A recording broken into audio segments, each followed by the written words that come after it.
ମାମା ହେଲା ଲୁଗାଟା ଟିକେ ନାକୁ ଜଳିଗଲା। କଣ ଜଳିଗଲା ଲୁଗାଟା? କେମିତି? आयरन करू करू जलीगला।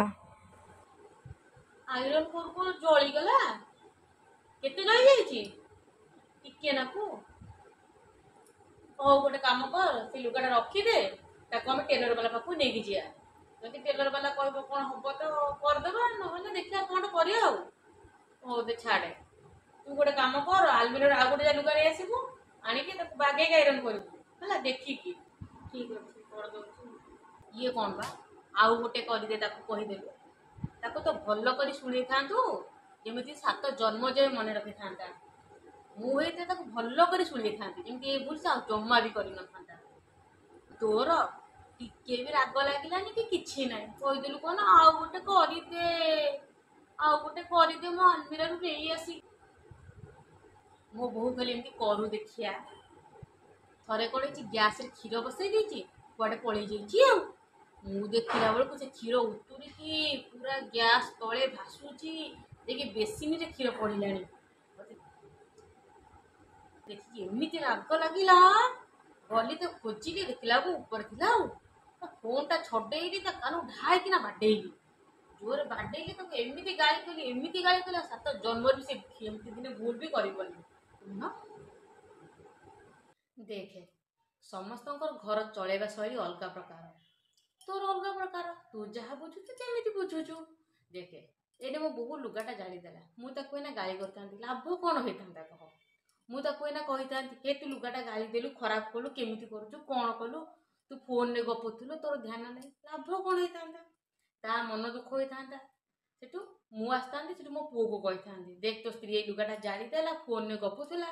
ସେଠୁ ସିଏ ବିଚାରା କଣ କରିଥାନ୍ତା, ନା ମା ସପୋର୍ଟ ଧରିବ ନା ସ୍ତ୍ରୀ ସପୋର୍ଟ ଧରିବ। ସେଠୁ ଏମିତି ହେଇକି ଆମ ଘରେ 5 ଦିନ ବିଶୃଙ୍ଖଳା ହେଇଥାନ୍ତା। ମୋ ବୋହୁ କହିଥାନ୍ତା, ମୋ ଶାଶୁ ମତେ ବୁଝିଲାନି, ଯଦି ମୁଁ ଲୁଗାଟା ଜାଳି ଦେଇଥାନ୍ତି, ମୋ ମା ହେଇଥିଲେ ମତେ କଣ ଗାଳି କରିଥାନ୍ତା? ତା ମନରେ ଏଇଆ ଆସିଥାନ୍ତା। ତ ଏମିତି ବିଶୃଙ୍ଖଳା ଆମ ଘରେ 5 ଦିନ ବଢିଥାନ୍ତା, ତା ମୁହଁ ସିଆଡେ, ୟା ମୁହଁ ଇଆଡେ। କିନ୍ତୁ ଯୋଉ ଲୁଗାଟା ଜଳିଗଲା ସେ ଆଉ କଣ ଆସିବ? ସିଏ ଆଉ ଆସିବନି, କିନ୍ତୁ ବିଶୃଙ୍ଖଳାଟା ଏମିତି ଚାଲିବ। ତାଠୁ ଭଲ ଏଇ କଥାଟାକୁ ଏଇଠି ସମାପ୍ତ କରିଦବା। ତେଣୁକରି ଦେଖେ, ଯୋଉ କଥାଟା ଯୋଉଠି ଶେଷ ହେଇପାରିବ ସେଇଠି ଶେଷ କରିଦେବାଟା ଭଲ।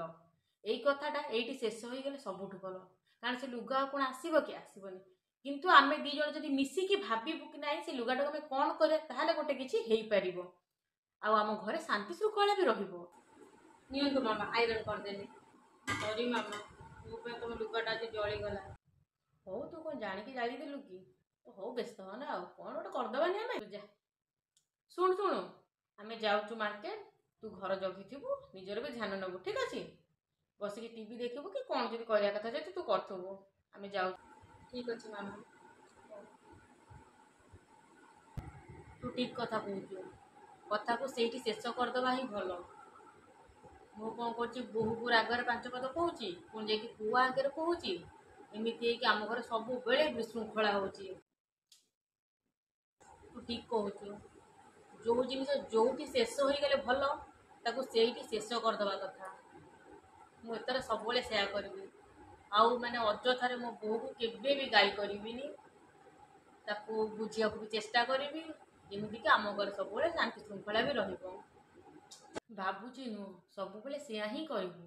ଯୋଉ କଥା ଯୋଉଠି ଶେଷ ହେଇପାରିବ ତାକୁ ସେଇଠି ଶେଷ କରିଦେବୁ, ହେଲେ ଝଗଡ଼ା ଆଉ ଆଗକୁ ବଢ଼ିବନି କି ଘରେ ବିଶୃଙ୍ଖଳା ହବନି, ହେଲା? ଚାଲ, ମୁଁ ବାହାରୁଛି, ଚାଲ ଯିବା, ଚାଲେ।